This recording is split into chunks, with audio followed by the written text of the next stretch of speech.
dengan adanya wisata halal, ya, maka nanti yang dianggap tidak halal oleh orang Islam itu nggak bisa ada di sana. Dan itulah awal untuk mendirikan khilafah di Indonesia. Saya melihat spanduk-spanduk yang ada, maka Partai Golkar Sulsel menolak daripada adanya gagasan, menolak keras adanya gagasan, dan akan berhadapan Partai Golkar ketika Toraja Utara ini diminta untuk ada wisata halal. Itu tidak memahami daripada budaya orang Toraja, baik Toraja Utara, dan tidak memahami budaya yang berkembang di Sulsel. Yang belum subscribe, tolong subscribe ya. Terima kasih. Tidak dikenal namanya wisata halal, yang dikenal adalah makanan halal. Tidak boleh ada wisata halal. Kalau wisata halal itu di Makassar, bikinlah itu hotel halal.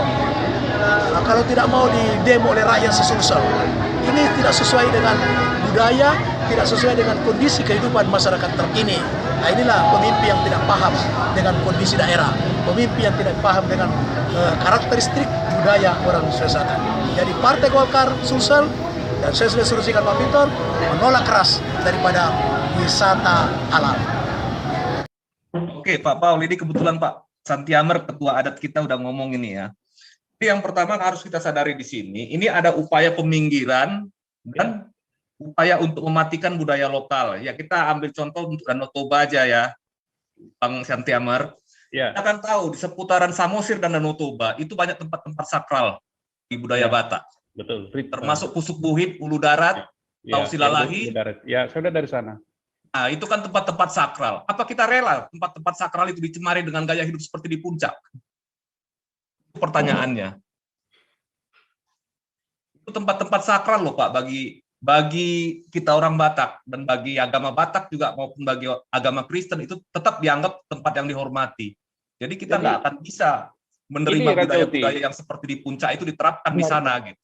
Jadi kita boleh di sana, kita Pak. Dari Lokus Adat Budaya Batak udah buka. Nggak boleh, Pak. Ya. Ngomong yang tidak setonoh aja tidak bisa di tempat sakral itu. Jadi di sana kita bermain Pak untuk proteksi itu adalah menyusun perda untuk disahkan. Kebetulan kita dekat dengan bupatinya, dengan ayahnya, dengan DPRD di sana. Jadi kita sudah buka cabang kita di sana, Lokus Adat Budaya Batak. Nanti juga kader kita Galarua saya masukkan di sana. Karena itu anggota Lokus Adat Budaya Batak juga adalah ormas, bisa masuk ke situ.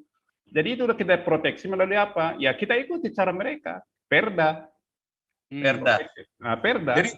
Jadi begini Tulang, maksudnya begini. Kan mereka ini dengan membuat label wisata halal ini kan pasti nanti pakai perda juga, pakai perda atau pakai SK gubernur atau SK menteri. Pakai SK menteri. Misalkan mereka akan pakai seperti ini kan.